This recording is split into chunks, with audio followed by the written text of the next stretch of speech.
Welcome to the Centurion Response Podcast, where we speak with faithful business leaders about their experiences following Jesus at work, at home, and in their communities.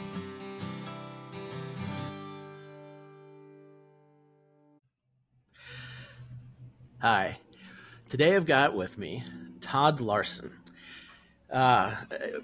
He's a financial professional, but he's also, it's funny to even figure out how to introduce you because we've become this weird friend punchline, and then we jump from these stupid jokes about, bats in the cave and straight into really heady stuff. And so I'm excited to see where this conversation goes with you today. Thank you for sitting with me. Oh, I'm glad to be here. So I want you to do a little bit of the introduction about what your professional background and credentials are, or how you describe what you're doing, because I know your name, and then there's like 40 acronyms that come after it. And I know that you've got a corporate relationship, but you also have to work around that and talk about it carefully. So would you tell me how to introduce you a little bit better? I'd say I'm an expert in personal finance, and then I would also say biblical stewardship. And we have 5 locations across the United States. In short order, it's probably going to be 6 and maybe more. The God's brought believers together to do something special in the space of the intersection of faith and finance. The first time you ever told me about that there was this second location anyway, was you talked about, I recently bought my second house, and I'll never live in it. It's in India, and it's full of orphans. Let's just jump in there, because I think that's a great place where we start seeing faith intersect, business intersect, impact. And then it seems like there was a reason for that purchase and that extension of the business that has an agenda behind it, a kingdom agenda. And I'd like to hear you describe that. God's blessed me. I'm in a situation where owning a second home or a lake home is a realm of possibility. We decided actually to invest that in, there is a house in India that we helped put up that our name's on, that's full of what I consider my nieces. And they call me Dada Todd, or Todd Dada, means Uncle Todd. And most of the girls that are living there were born to sex slaves. And a friend of mine, Ralph Bourdet, leads a ministry that builds relationships with sex slaves. And they say, if you have a child and you give them to us, we will raise them as our own, the way that Mordecai raised Esther. 2 of our 5 children were born to other biological parents. And this idea of us being adopted by God and us then being able to replicate part of our salvation in adopting others and supporting adoption. My friend Ralph took over what had been a family orphanage, and he looked at the way that, and I just love this, by the way, I love this story. He looked at the way that they were treating the girls there, and they were treating them like orphans. And there's this revolving door with orphanages in third world countries where you raise orphans who end up getting married to their drunk uncle or something at 12 or 14 and end up making orphans. And he was reading in Esther and said, what if we had no orphans here? We only had daughters. And so one of the things I've been able to do is speak in India. And then I recently spoke to a university class in India via a Zoom call, where we talked about what's the difference between an orphan and adopted child. And when my children, we adopted them at the same time, Grant and Charlotte, immediately they became co-heirs of whatever we have. Immediately they took on our name. Immediately, even as strangers, they were as much our children as our biological children. And so this idea that we can replicate part of our salvation, and that in Ralph's ministry, he just simply asked the question, what would happen if we had no orphans, we only had daughters? And that changed the whole framework with how they approach caring for girls. And at 12, they're not turned out. They're actually educated and discipled on up to college, through college. And when you're adopted into sort of a group home there, but the parents there are your parents for life. It's a lifelong obligation. When you get married, these are the people who are going to walk you down the aisle. They're going to interview your future husband. And again, it's switching that. If we just said, what if we as Christians said, no more orphans? We don't support orphanages. We're going to adopt either in that home or in our home children who are missing parents that need new parents. I think it's such a beautiful story, littered with nothing but pain and heartache. When people ask me about adoption, I usually try to talk them out of it. Mm-hmm. And I figure if I can talk you out of it, you shouldn't do it. And if I don't talk you out of it, if the picture that I paint sounds like the challenge that you want to engage in, and you're willing to put the effort and the energy, and you're willing to constantly pray to God and say, why are these kids this way? And God just says, well, here's a mirror. You go, I'm that way. So to me, it's been one of the greatest blessings of my life and one of the hardest journeys.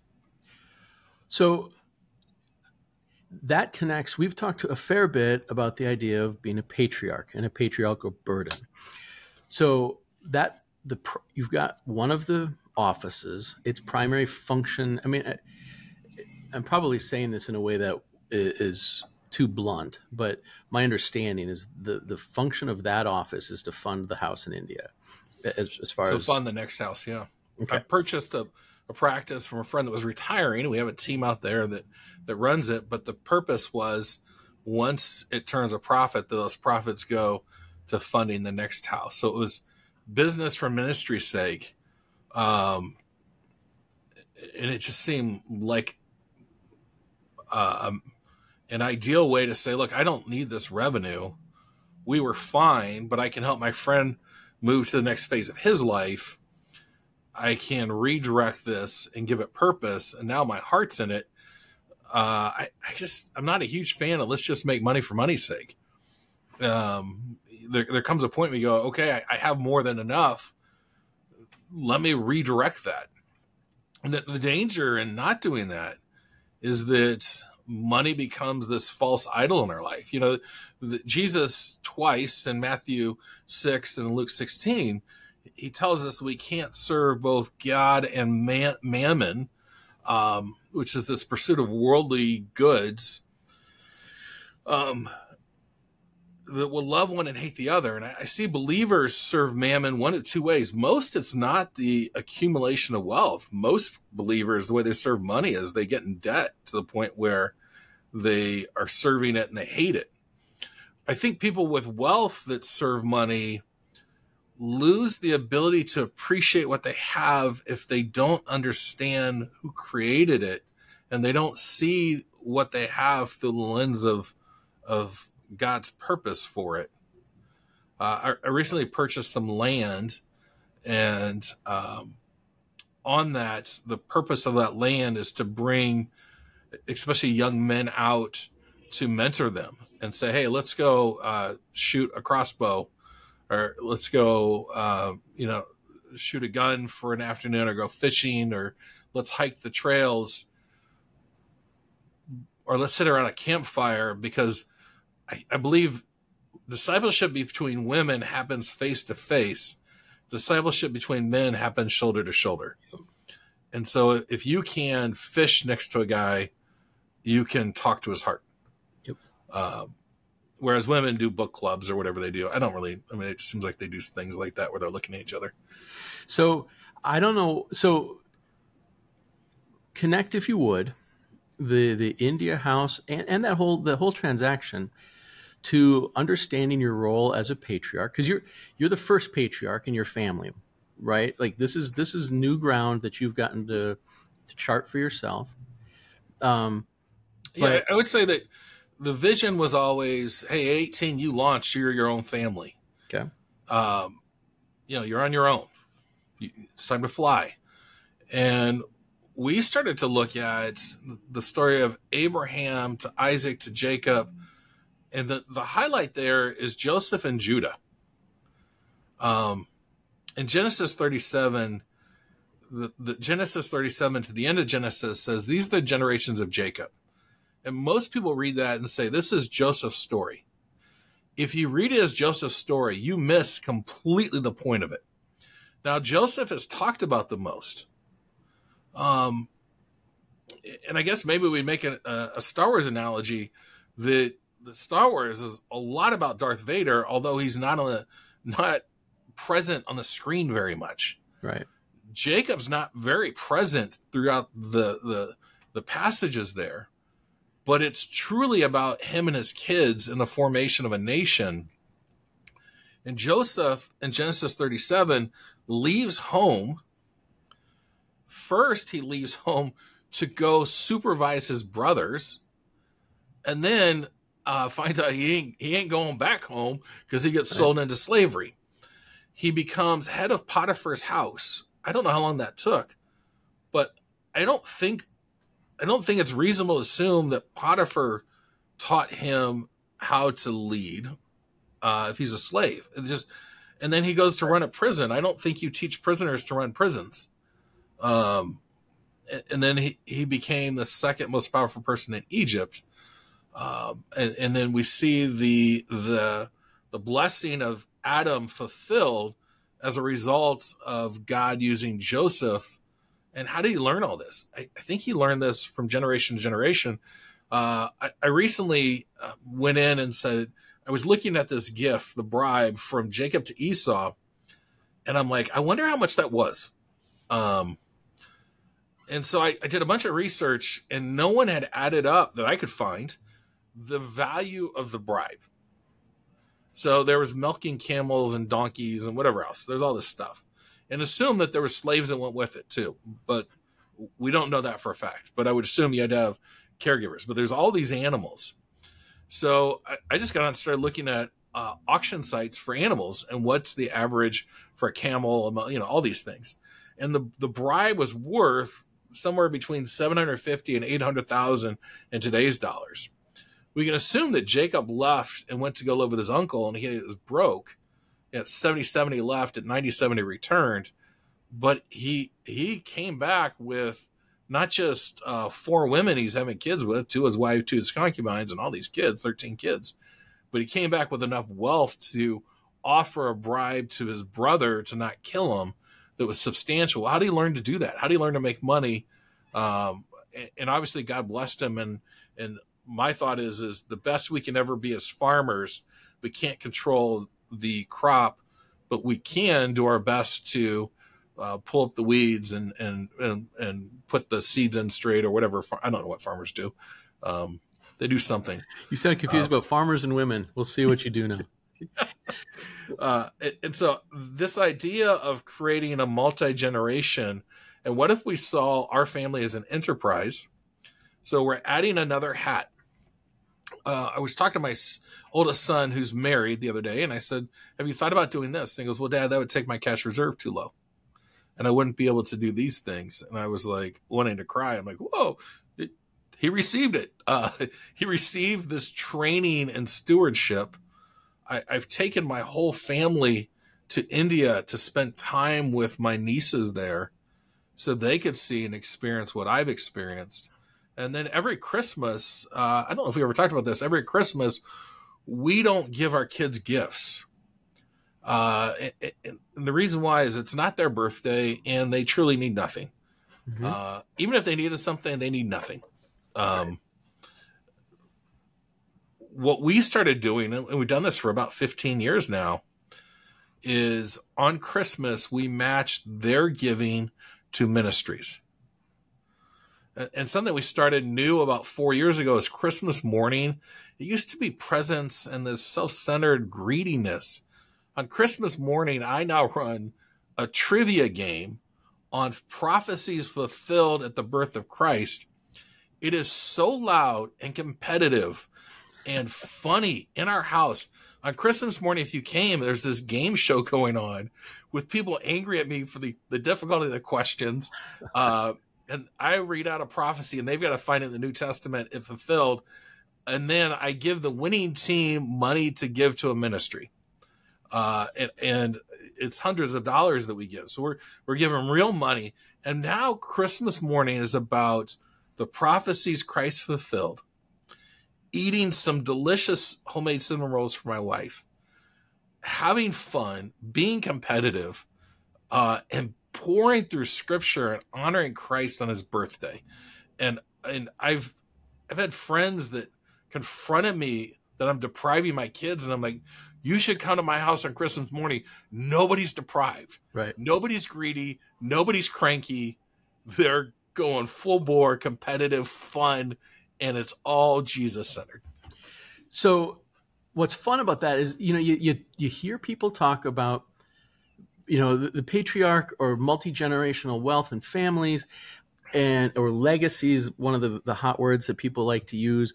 But it's often, it's more of like a power flex than it is. What you're describing is a joyful, kind of dorky, fun thing where the burden you're carrying is, you're getting teenagers to play Bible trivia about prophecies fulfilled. That is dad joke adopted, right? Because that's you using your rudder on the family. Well, and originally I put together a Bible study on the prophecies fulfilled, and I thought, if I just sit there and lecture, they're going to be bored and angry and go, can't we just watch It's a Wonderful Life? Mm-hmm. And by turning it into a game, everyone comes alive. And it gets competitive. And, there's some trash talking going on. Yep. Oh, no, that's not the right, And so it just becomes really fun. And so we've decided to purposely with our family say, we're going to, when it makes sense, just step back and go, why are we doing this? And let's question these things. Why is every generation of my family teaching the next generation how to be poor from scratch? I learned how to be poor. I don't want my kids to learn how to be poor. I want them to learn how to receive something from me and carry it on. I don't want to have to use trust to parent post-grave. Mm-hmm. Most legacy planning it's either a will to manage the financial assets or a trust to parent post-grave or buy life insurance. Mm-hmm. It really isn't legacy planning, and there's a legacy that our family has here, and it's this culture that we can carry on. And what would happen if what I left my kids, they grew so that they could be more generous, and more houses were built in India, and more ministry was done, and more hospitality, and more service, and more taking of meals to people that are sick or widows. That I want them to capture this heart so much more than the money. I'd much rather that they had my heart for Jesus than the money that we have.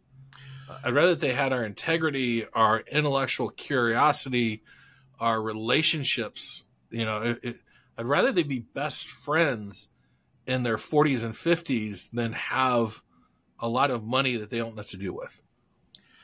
So one of the things that stands out, and the question I have teed up in my mind next will be the Matthew 16 stuff, or Mark 16 stuff, the friends in heaven part. But what I'm seeing is a lot of us get to a point of stress where we operate from, lizard brain, from a seriousness and an agenda and kind of a fear and control. consistently what I've seen in you is there is a freedom. It shows up in things like the game shows. It shows up in, stopping the Amazon delivery lady because you want her to test your pulled pork, and then you get to talk to her about Dr. Pepper being the secret. Like, it's a constant stream of, you have time for the interruption. You've thought about why you're making the pulled pork yourself, for example. What have you found is most important to you or most useful to you to keep your heart supple, or your thinking generous, or to stay in a playful mammalian brain instead of the lizard brain that so dominates a lot of us? Oh gosh, those are a lot of really good questions. I would say first and foremost is time in the Word. And what does that look like for you when you do that? Like, how does that become formative? Gosh, the first thing I do when I wake up, for the last time, if you're over 50 and you're a guy, you know what I'm talking about. For the last time, when I wake up, the first thing I do is open up my Bible app, and I read at least a chapter. At least a chapter I'm reading, and then I'm praying, and that's before my feet hit the floor. I want the Word to be the first thing in my mind every day. Usually I fall asleep so quick, it's not the last thing. I will pray as I'm going to bed, but it's the first thing. And so, and it's not Bible study. I study the Bible at different times during the week for prolonged periods. This is me just saying, God, I want to start the day with you speaking to me. My 12-year-old still's of the age, well, he'll run in the morning and give me a hug. And I go, that's all I'm doing. I'm running to my Heavenly Father and say, I want a hug. Let's start the day with a hug. Then I got to go pee. Then we'll be good. Yep. And it's, I just want to do that. I want to start the day. I also want to make sure that a friend of mine one time asked me a question that was really, really good. He asked me, he said, how are you doing? I go, well, if I'm going to be frank, I'm a little frustrated. Our basement flooded and a bunch of our stuff got ruined. He said, do you know why you have that stuff? And I was like, well, because God gave it me. He goes, no, do you know why you have it? And he kept asking that question. I finally go, no, why do I have it? And he goes, because it's not in the dump yet. And I was like, wow, that's freeing. When you realize that someday your car will be recycled, if you crash your car, you go, well, today's the day it gets recycled, not in 3 years from now when I thought it was going to be. And when you realize that we truly own nothing, I sometimes I think about my kids, when they're younger and you're having a conversation, a corrective action, conversation, and they yell at you, get out of my room. And you go, your room?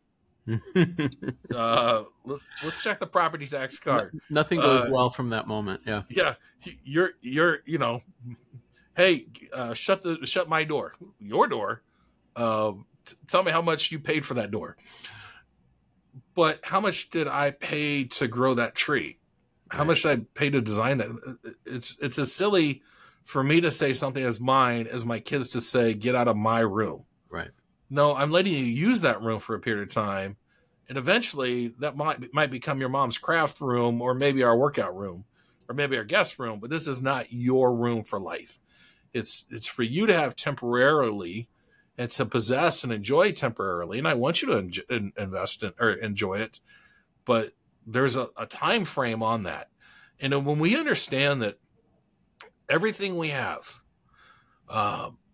except for relationships with believers, everything else is temporal.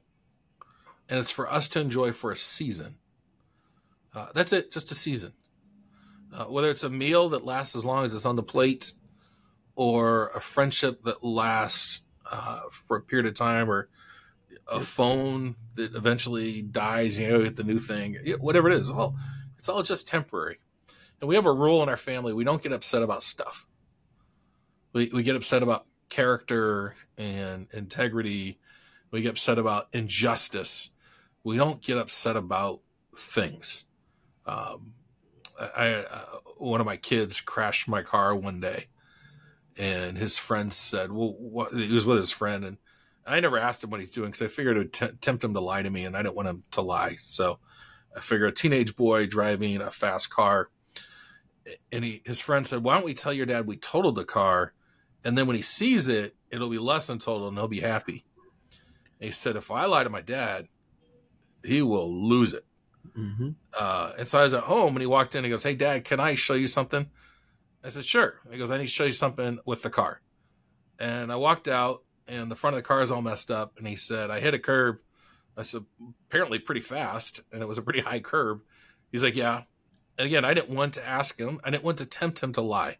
So right. I just didn't ask him. I didn't say, what did you do? I knew what he did. He was driving too fast, and he was impressing his friend, and he probably had the car in sports mode. Who knows what he did? Right. I really don't want to know.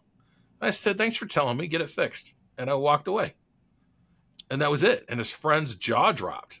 He's like, I thought your dad was going to freak out. And he's like, no, that's not his heart. And so if your kids can get your heart, the good stuff at least, not the bad stuff, hopefully, you don't want to pass on, your sinful nature. But being purposeful.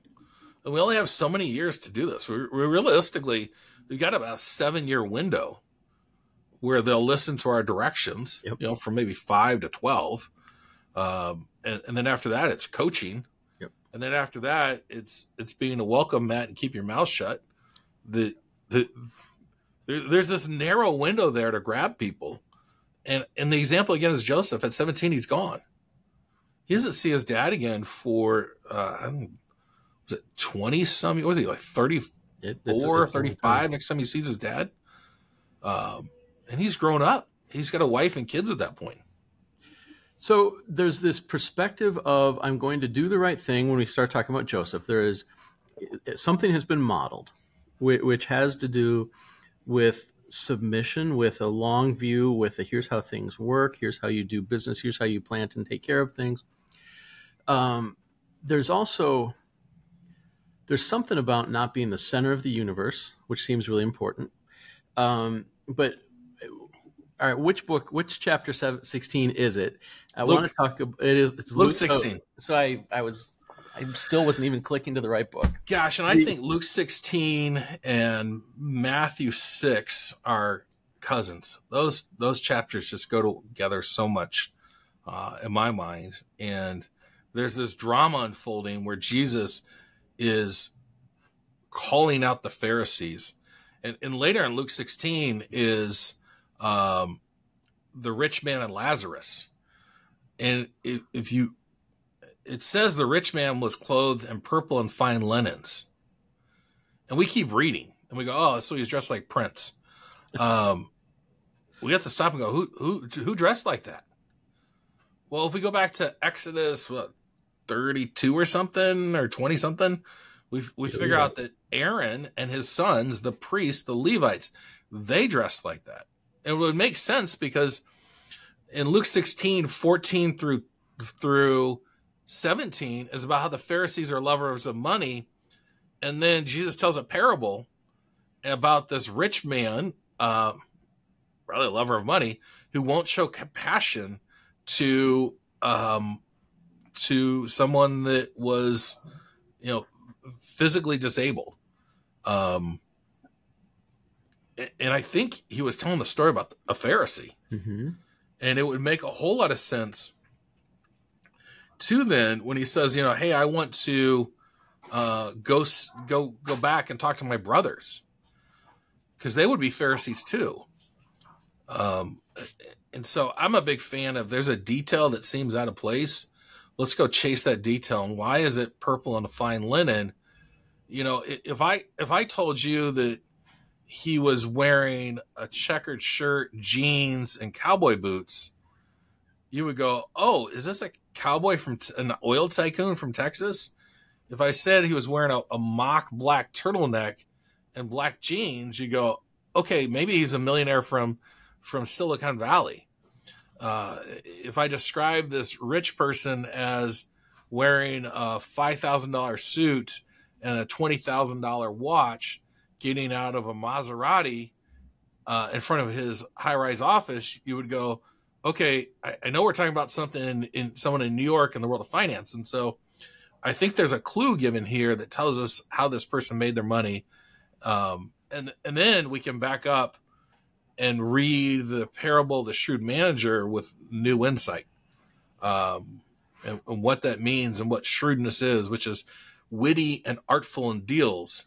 The manager commended the shrewd manager for being shrewd, not for being dishonest. Mm-hmm.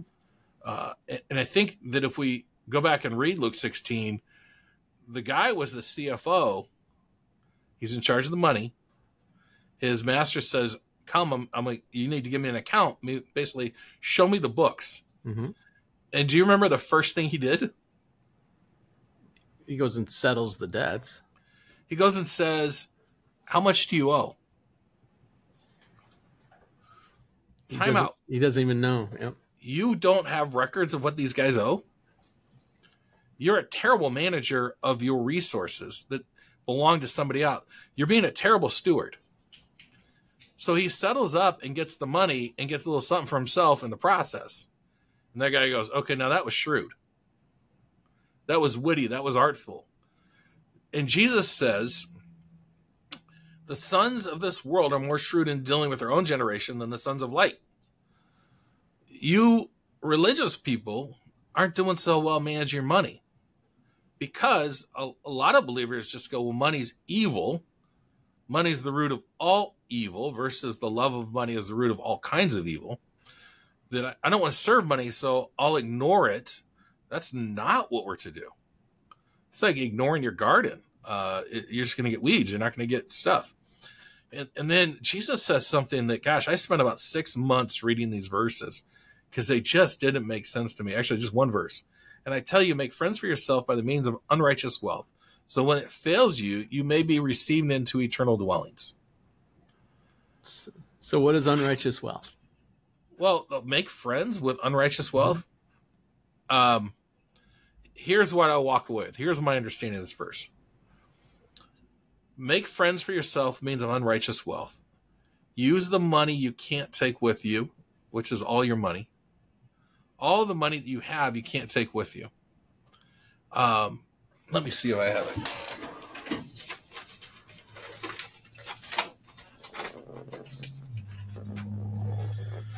Hey, Pete, I don't want to brag, but look at all this. Look at all this I have. I got 500s. Woo. I mean, look at what I got. I got this because I am really shrewd, and I understand that when you play the game of Monopoly, it's the spaces, Indiana, Illinois. It's the spaces around that first corner and the railroads. That's how you make all your money. And I'm bragging about this, and I'm attached to this, and you're going, what are you talking about? Why is that not back in the box? I thought we weren't supposed to talk about investment advice in this. Yeah, it's stupid to walk around and tell people what you got here. Right. That's as stupid as pulling out US dollars and saying, look what I have here. You can't take it with you. This should not be in my office. This should be in a board game. Right. And it's as ridiculous to brag about Monopoly as it is to brag about the US dollars you have. Well, instead, what if we took these and made friends for ourselves? And the key is you'd be welcome into eternal dwellings.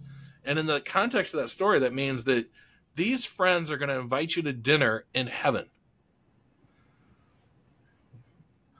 All right, let me put this together because it's complicated. Take your money and invest it in ministry and generosity and hospitality and whatever else it takes so that you win people to the kingdom of heaven, so that when you get there, they want to have you over for dinner and they're meeting you there, or they're coming after you and they belong to eternity with you, and you're welcome into eternal dwellings. Imagine if you said, I'm going to line up my eternal dinner dates now. And then Jesus goes on to say, who's faithful of very little is also faithful of much, and dishonest little, dishonest with much. And you can't serve two masters. Okay, why would I serve it? It's silly. If I hold a bunch of Benjamins, why would I serve it? It's silly. What I can do, though, is use that to win friends, to open the door for either me or someone else to share the gospel, to translate Bibles, to rescue little girls from a future that is undeniably horrible. First time I went into a brothel in India to do ministry, I was introduced to teenage girls who, you look at them, there's nobody there. At 13, and there's an ethics to this, just like there's ethics in prison and all that sort of stuff. At 13, you're fair game. So in India, after a girl has been kidnapped or tricked into this world, for her 13th birthday, there's men that will line up around the block to induct her into this life. That men will line up to have their way however they want. And I'm going to guess it probably takes a week before you look at that girl and there's no one home. That her soul has retreated so far into her that all she is a walking zombie. And when I was first exposed to this, my oldest daughter was 13. And I spent hours in a hotel room in India bawling my eyes out. I said, Lord, I want to do something. I want to be part of the solution. And that's really where this idea, and even right now, this is the week of my birthday, and I'm running a fundraiser on social media platforms, and I'll match whatever you guys give up to a certain amount so that we can get more girls out of this and disciple more girls and see more girls go to college and hopefully change things. So I'm glad you followed up with that story, which just makes me want to just lay on the floor for a little while. But because it's not buying friends in the sense of getting invited to the art gallery opening or getting to be with the cool kids. It's a very different sort of arbitrage, isn't it? It's total arbitrage. But it's imagine that you could. It's a different thing. Turn it's this not into a vanity pure gold. Spend. Right. Imagine I could buy a Bentley with this. That's arbitrage. This is take your unrighteous wealth you can't bring with you and turn it into the only thing that you can bring with you, and that's people. Now there's a purpose for your business and for your family and for your wealth and for the money in your pocket. And it comes out then as, how can I serve you? How can I be kind to you? How can I be generous to you to win you to the kingdom? One of the things that I've been impressed with you about is you seem way more patient when somebody doesn't get it than I tend to be. I tend to be just, I'm like, I said it once, what's up? And I think there's a desire for those heavenly dinner parties as part of it. I think there's a personality difference. But one of the things we've also talked about is wise, fools, scoffers, and simple. Would you walk through that? Because I think that filter for deciding how to navigate the problem of cast pearls is really a useful filter. Yeah. If you read Proverbs coast to coast, you're going to find you meet several different types of women, several men. One of the men that show up, there's 4 men that show up. The wise, the simple, the fool, and the scoffer. The wise, we know, fear the Lord and his wisdom, and they follow his ways. The simple know no better. I think about my youngest son, he's 12. He's breaking out of being simple. He's starting to know better. Before that, he was just simple. He didn't know better. The fool, and this is probably the most, and the simple can be made wise by just teaching them and discipling them. The fool is probably the most aggravating because they smile and they agree and they go and they do the exact opposite of what they agreed to. It's the person that can't seem to make a right decision. And when we decide to stop throwing our pearls before swine with the fool, now when fools ask me what to do, I say, what do you think? And whatever they say, my response is, that might work. But I don't give advice or guidance to a fool. I just won't do it. The last one is the most dangerous, and that's the scoffer. The scoffer is intent on your destruction. The scoffer is to be avoided, and you don't work with scoffers, you don't advise scoffers, you don't spend time with scoffers. Those are ones that throw rocks at believers. Those are the ones that applaud the fall of the pastor.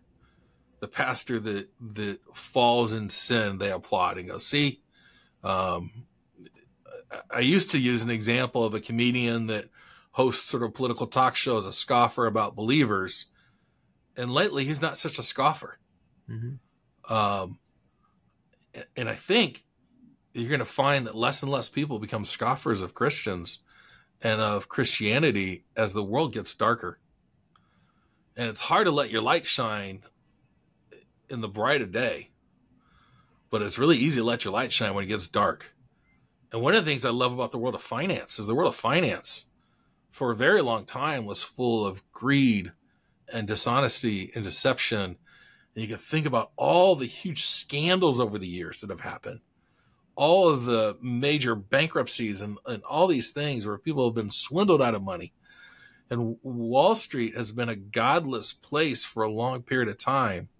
And once you let your light shine, people, then there's a spectrum. Maybe they're curious, they're interested, or maybe they're repulsed, or maybe they are attracted to it. But things start to move.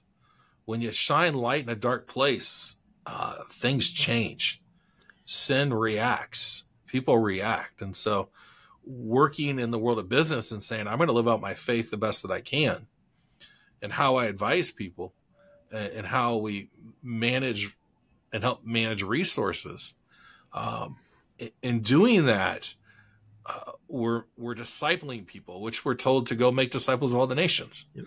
Teaching to observe all that I commanded you. What does that mean? That means I probably should teach what Jesus commanded. I should teach the totality of Scripture and say, this is what's been commanded. And, if I quote Scripture and I don't give a reference, which is what Jesus did, he just said, it's been said. So if I do that, people think I'm really smart. So plagiarize the Bible. Go ahead. I think we're called to do it. Well, I shouldn't have even been trying to remember Luke 16 specifically. I could have just said, it's been said. It's been said. I need one of your tricks. So I like that you went from the idea of, the assessment of the potential client or person, and what you do with the pearls, right to a sense of accountability within the industry. And so that was good. It shows where you put the burden for excellence. It's not on the client. You've been part of the Christian financial advisors. You've architected an approach to the business model, and two things that really stand out as we've talked about that are what's in the center, like the role of the it has a purpose. Well, let's just start there. Would you walk around this model and what you found and how that changed things for you? Well, it's a 360 approach to business. And the biggest fallacy in the business world is the purpose of business is for profits. That's a purpose for business. It's not the purpose for business. If all your business does is concentrate on profits, it will fold. It's short-sighted. Value creation for the owners is a rewarding, fulfilling career, a meaningful career, and profits. value creation for your team is much the same thing, and putting money aside to help them when they can no longer earn money, and providing a workplace where they can grow and they can be themselves and they can operate in their niche. What would it look like to say we're going to serve everyone that walks in the door? How do we put God at the center of this, and our business serving God, and then serving all the entities that we come across, including you as one of the entities that's orbiting that center? Yeah. So you're moving yourself out of that middle. As an owner, I'm not the chief entity to be served, but yeah, I'm taking risks. There needs to be reward. Sure. I think it's in Jeremiah, was it 27? It's been said in Jeremiah. Yeah, I don't know where it is. That there was there's this formula for success, and it starts with building your career, and starting with that, and a home, and then a wife, and then kids, and then helping your kids get married. And then lastly, seek the welfare of your city, for in that you'll find your own welfare. So what's it look like to make your community one of the entities that your business will serve? And how do you serve your vendors? We had a newer employee. She'd been with us maybe 2 weeks, and she walked into our lobby, and in our lobby are glass jars with candy bars, full-size candy bars. And then recently we added a different glass jar with like healthier snacks, because some people were asking for like granola bars and stuff. And then we have a glass front fridge with all these different drinks in them, water and soda and pop or Coke and whatever. And she went out, and one of the delivery people looked at the fridge, and it was a really hot day. And he said, "How much are those?" And she said, "Nothing. You can have it." And he was shocked. And she said, "Matter of fact, take 2. And then she turned around and saw me, and her face dropped. And this is Jeremiah 29. Sorry, Jeremiah 29. "But seek the welfare in the city in which I've sent you to exile, and pray for the Lord on its behalf, for in its welfare you will find your own welfare." But she turned around and she saw, and she looked scared. And I said, "I can't believe you've been here 2 weeks and you get our heart."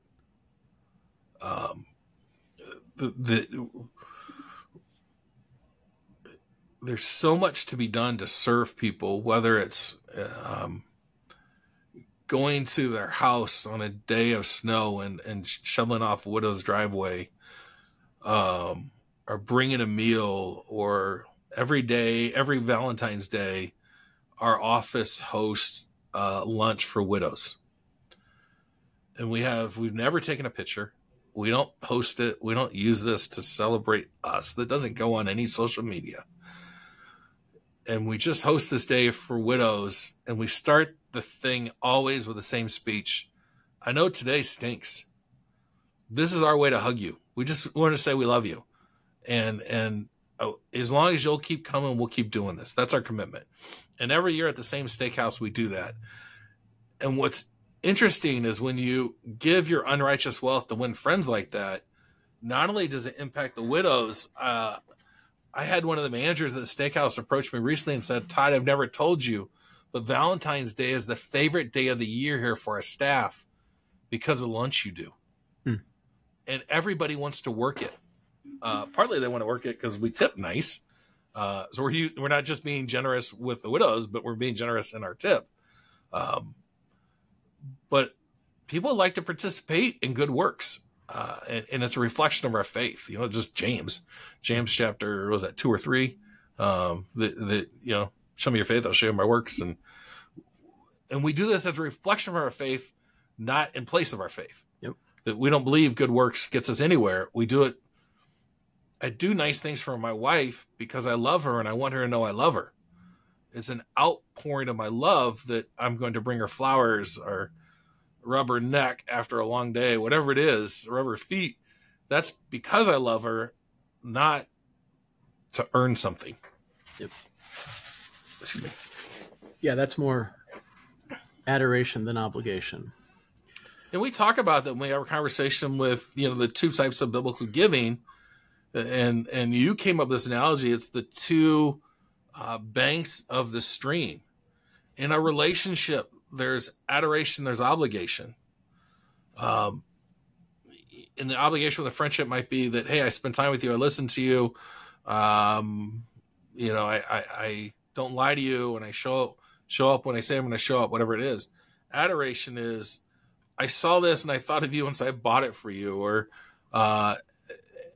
hey, here's just a handwritten note reminding you that I love you and I'm proud of you, or whatever it is. And so when we understand that there's in relationships obligation and adoration, and then we put that against the backdrop of biblical giving, and we see two types of biblical giving, and it runs from Genesis 4 through Hebrews 7. And so many people take 2 Corinthians, God loves a cheerful giver. They take it completely out of context. They don't let the Bible interpret the Bible. Yep.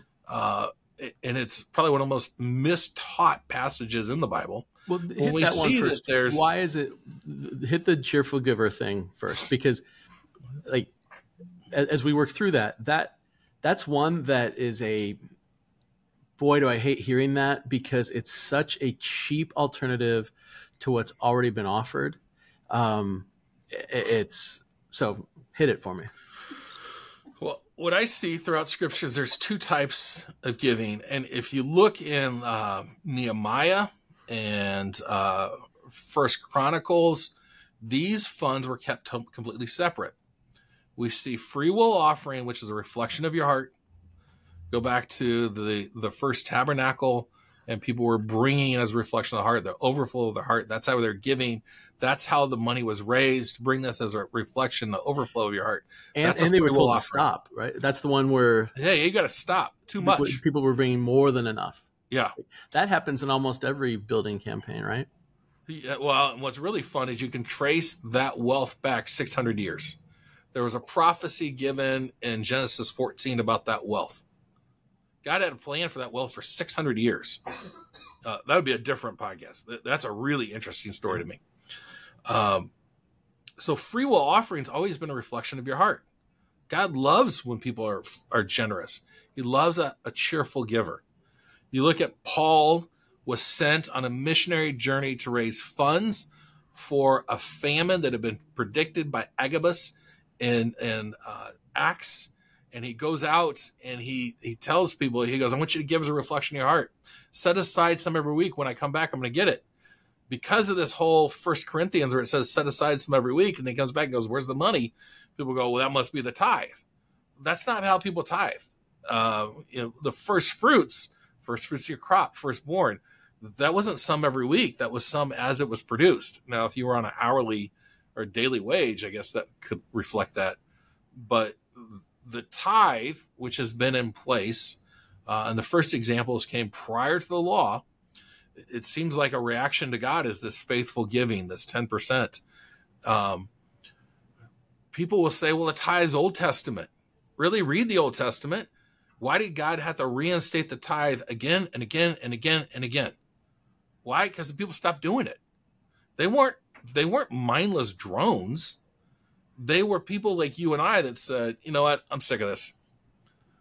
And finally, in Malachi 3, God calls them out because you're robbing me.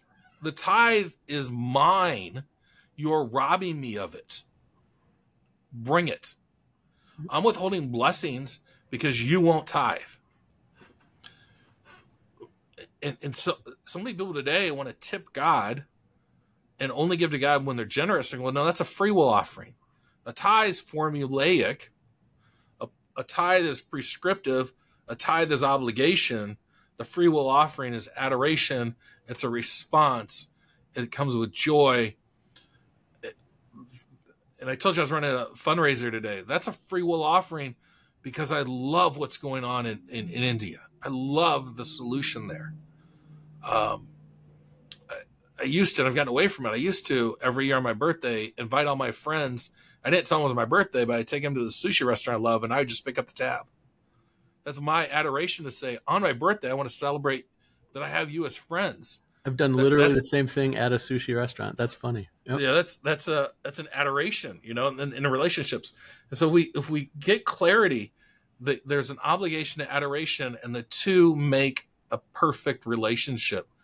I have an obligation not to cheat on my wife, not to physically touch her in anger, not to be harsh with her.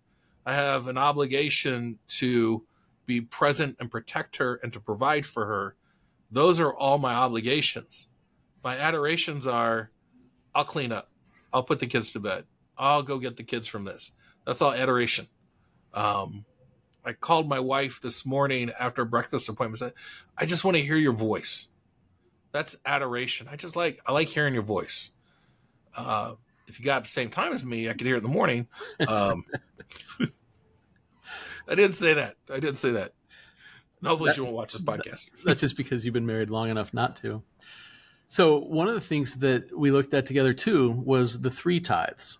And so in addition to it existing at all, there are 3, so people will give 2% and call that their tithe or whatever. And tithe means 10. But then there are 3 different ones called for, and it seems that they represent 3 different gifts or reminders back to the people. The obligation seems like it reminds a person of the promise. And then the adoration invites a celebration of the relationship. Would you walk through those 3? And I love how God's gifting you in words. When people describe the tithe as anything other than 10% of growths, that's like me pulling out a quarter and saying, this is 2 cents. That doesn't make any sense. The tithe and 10%, it's synonymous. That's the same thing. A dime is 1/10 of a dollar. A quarter is 1/4 of a dollar.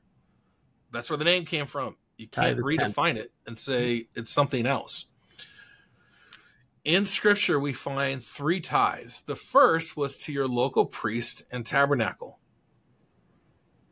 And it was to carry on ministry. The second was to set aside to participate in the festivals. Not just you, but the sojourners and the priests and whoever else you need to take with you. The third was collected every 3 years, and it was used for widows and orphans and the infirmed and for prophets. And I've read countless times where people go, well, we really don't know what they gave. Well, if you're bad at math, you don't know what they gave. If you're decent with math, you can go, well, that's 23 and a third is the average annual giving. It was actually 20, 20, 30, 20, 20, 30. And then we got the year of Jubilee where we've got to cancel debts and all these things. Yep. When we say, no, we're not under the obligation of the law, that Christ fulfilled the law, whether it's the Mosaic or the Abrahamic or whatever the law we're looking at, Christ fulfilled that. But I have freedom to participate in God's design. And sometimes when we talk about that, people go, whoa, what about sacrifices? Are you got a goat in your backyard, you're slitting their throat? Well, go back and read Hebrews. The author of Hebrews uses Hebrews 7 and the tithe to prove that Jesus is the Messiah. And then he moves on to the sacrifice and explains why we don't sacrifice anymore. I think if we weren't supposed to tithe anymore, right then the author of Hebrews go, but we don't do that anymore. That Jesus encouraged the Pharisees to tithe. And people go, well, that's because they were under the law. What else did Jesus tell us to do that we're not supposed to do? Like, such bad arguments. Are we under the law? No. Are we under an obligation to tithe? No more than the people in the Old Testament who chose not to. Yep. And I think there's a spiritual term for people that don't tithe to a church they attend every Sunday.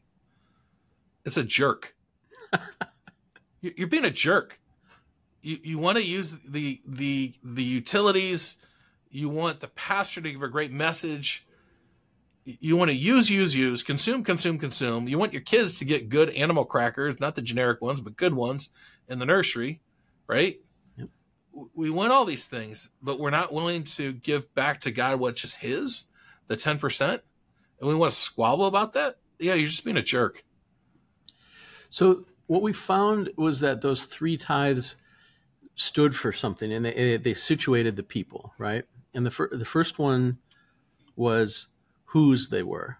Yeah. And so the priests had no inheritance, no tribal inheritance, and so they were dependent, and they were the reminder of whose the people were. And then the other two. If you remember, the tithe and the whole priesthood was to replace that God said that the firstborn's mine. And then he took the Levites and he rose them out of their sin and their murderous ways and said, you're going to be mine in substitution of that. Yep. And now you guys have to give 10% to support this system. That's cheaper than a whole kid. It is. Well, and so then the second one, the people got, the second time for festivals was a reminder of who they were as a people. So whose, then who they are. And then the third one, every 3 years, was who we are to the world. Mm-hmm. And so it's this idea of, I start with who I am in the Lord. I then find out who I am in relationship with my brothers. And then I find out who we are to the world, to pass that blessing along. And it seems like if you don't take those 3 steps, you end up with a truncated life that can't ever find the joy you're talking about, like with the house in India. There's a thing that has to situate, and it seems like we situate from the inside out with him, that he grows us beyond ourselves. Am I seeing that the way you see that? Yeah, and I think some people might be uncomfortable with me talking about giving.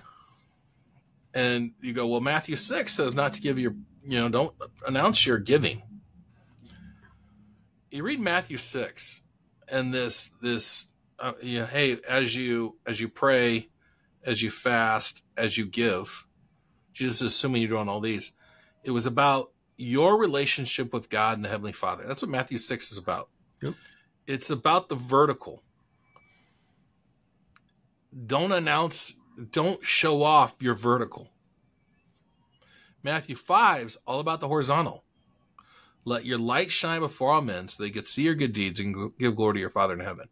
When I talk about building a house in India, I hope that what comes across is there's no pat on the back that I'm giving myself for that. I'm giving God the glory. He gave me the resources, gave me the opportunity. This is me letting my light shine before all men. And when I think generosity is contagious. Yep. I think helping people is contagious. I remember one time with our kids, it was Christmas Eve and there was an ice storm. And we were driving to go see my dad. And the roads are really slick. We're going about 10 miles per hour. And up ahead in the ditch, there's a car. And car after car after car pass it. I said, kids, I'm going to teach you a life lesson here. Helping people is contagious. I want you to see how many people stop to help once we stop to help. 5 cars within 2 minutes stopped to help. I don't know how long they've been there. No one helped. When a Christian goes into action and does what we're supposed to do, we're the lifeguards, we're the salt, we're the light, right? When we say there's someone drowning, I'm going to jump in this body of water to save them, other people come around to help too, and it awakens something inside of them. And I think it's a way to just draw people closer to our Lord and Savior.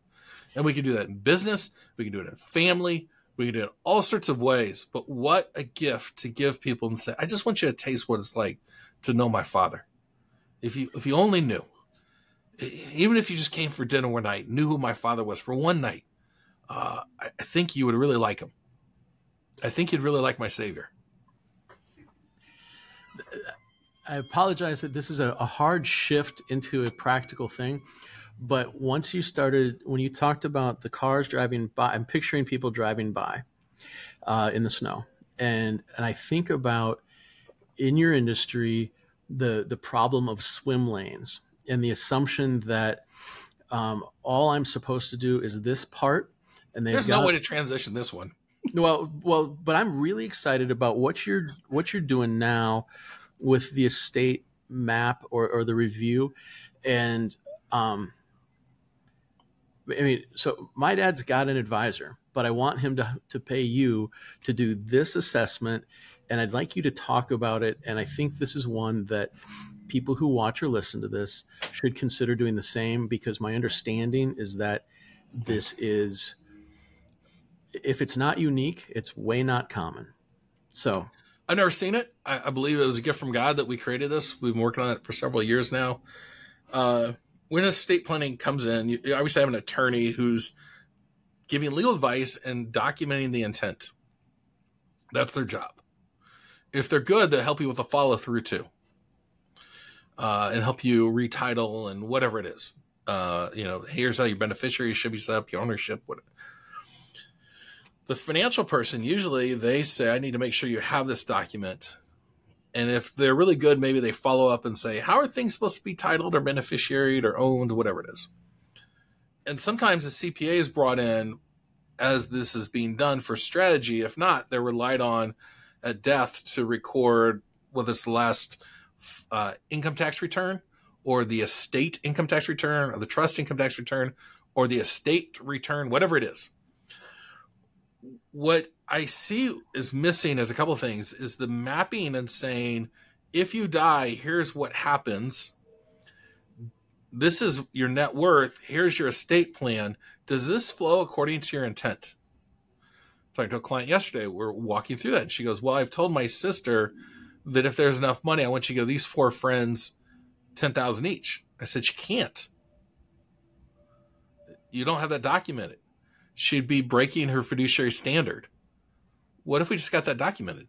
Her intent and her documentation don't line up. And as we test this, it doesn't work the way it's supposed to work. So the first thing that we saw when we map the estate and show what happens at death is, does this align with intent? The second thing we do is help the surviving spouse and say, here's what you need to do. Here's what you need to do when. It is overwhelming. People in their loneliness want to do a lot more than they should, or nothing at all, but they don't have a firm path to say, my spouse has died, here's the things that I have to do. Here's the decisions I have to make and when I have to make them. If I have to make a decision in 6 months, why would I think about it today? It occupies headspace it doesn't need to occupy. So let's just put that out 6 months. And so putting together a timeline of how to settle your deceased spouse's estate. And then lastly, putting together the budget, the game plan, and the timeline. Here's what gets distributed when to whom. And let's train your executor. Let's give them the contracts. Let's give them the estate plan. Let's give them copies of any insurance policies, whatever they need to know, and put that together and say, when mom and dad both die, here's what you need to do. What often happens is at the funeral, let's say there's 4 kids and they're all married, and the oldest is the personal representative or executor. At the funeral, they're sitting there thinking, I got a lot to do. And they're calling the attorney who's saying, I'll meet with you in 3 months because they're really busy. And they're calling the CPA, and the CPA said, well, I just got in from golf, and I don't really know where everything is. I don't know this. I'll do the tax returns, but I don't know everything. And they're left to walk through blindly how to settle the estate. And so what we do is actually map this out and say, okay, here's when the distributions are going to be made. Here's where the money comes from. Here's the process to make those. Here's what needs to be left in the estate. For most estates, there's a minimum of 3 different distribution dates. What happens is this oldest child is so overwhelmed that they stop communicating with their siblings, who, to comfort themselves from the loss of their parents, one of the things they're going to do to comfort themselves is spend money. But they need the money from mom and dad to spend it to comfort themselves. And this older sibling's standing in the way. And not only do they want it, their spouse is saying, hey, why don't we take that trip to the Holy Land that we've always talked about? Why won't Brother Joe give us the money? And so things are said or written or texted or emailed that shouldn't be. Mm-hmm. And harshness is created. And it appears to greed as Joe, who's overwhelmed. And next thing you know, no one's doing Christmas. Yep. And this blessing that mom and dad intended becomes a family curse. And people don't know what to do with it. People don't know how to receive it. They don't know when they're going to receive it. They don't know expectations. And you gave me a question that I love asking now is, what do these kids owe you? If you're going to leave this to them, what do they owe you? I've stolen that question from you. I love that question. And they usually parents go, nothing. I go, really? What happens if they dishonor your last name and make it a last name you can't have, like Manson or Hitler or Dahmer? Nobody has the last name Dahmer anymore. You never meet a Dahmer. Why? They all change their last name. And so if we can help people in this space and do true estate mapping and legacy planning and open up these conversations and get everybody on the same page and take the mystery out of it, what we can do is preserve families. So to that point, and here we hit the swim lane moment, because you talked about asking some guests that you were showing this, do you read your clients' wills? And then you also ran into an attorney. And so I was teaching a workshop on this, and the advisors wanted to stay in their swim lane, which was, hey, you got a will, you're good. I go, does it work? Is there enough money in the estate to honor the bequest?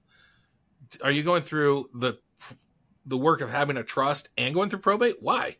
Why not just pick one?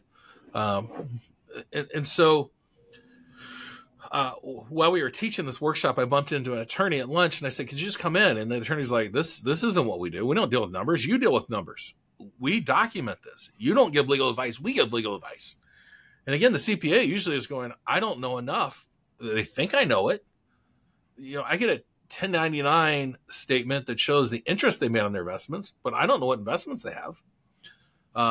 Unless the CPA works directly for the family as a CFO, they see the evidence of what occurred, but they don't know what occurred. And so that's where the financial person has an opportunity to bless people by mapping an estate. Are the intents made? What to do at a death? And prepare people. Let's put it together. You're going to die. You know you're going to die. Let's plan this out. Well, and your spot's the only one that makes sense to ask the holistic question, as far as I'm concerned.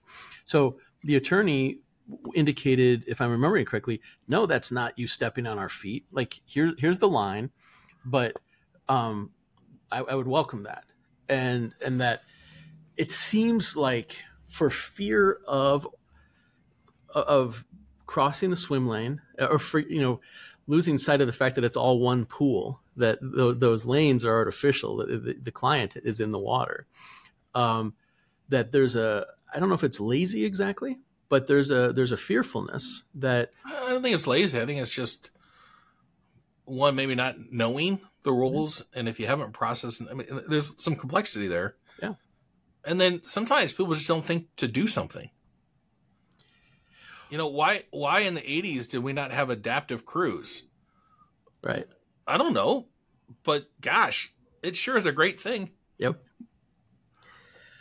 Well, the other thing I think as I was talking to you about this, you've productized this review process now. And one of the things that has always made me reluctant with people in your space is there are all these lost leaders and all these, ways in. And eventually what they want to do is put you in cruise control to bill you every so often without really doing much. And so all of the things that feel smart or novel tend to feel, I don't know, I'm picturing a fish looking at a lure, and all I see is the spinner. And like, it seems like you found a way to offer a specific in and out, and that it's not the lost leader or the discovery process for the ongoing relationship although it would be a useful thing to be part of that.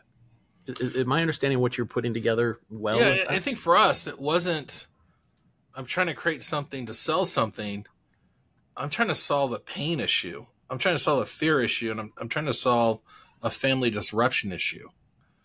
I'm seeing something that doesn't have to be, and yet it is again and again and again. For instance, for years, I just helped people retire. Then I watch them to walk into retirement and see them have marriage problems and suffer from depression. And I finally step back one day and go, wait a second, this isn't the solution we're looking for. Retirement. Yeah, retirement's not biblical. Okay, if you're going to stop doing this job, what's your next job? God created you to work. And at some point, that's going to slow down. But just this idea of, I'm going to build a barn so I can eat, drink, and be merry. I mean, there's certain towns in Florida you walk into and you go, oh my goodness, this is eternal spring break for seniors. Mm-hmm. This is not what God intended. And what a waste of a life. And Pete, I hate to do this, but I'm leading a Bible study within our firm in about 5 minutes. So we got to wrap up soon.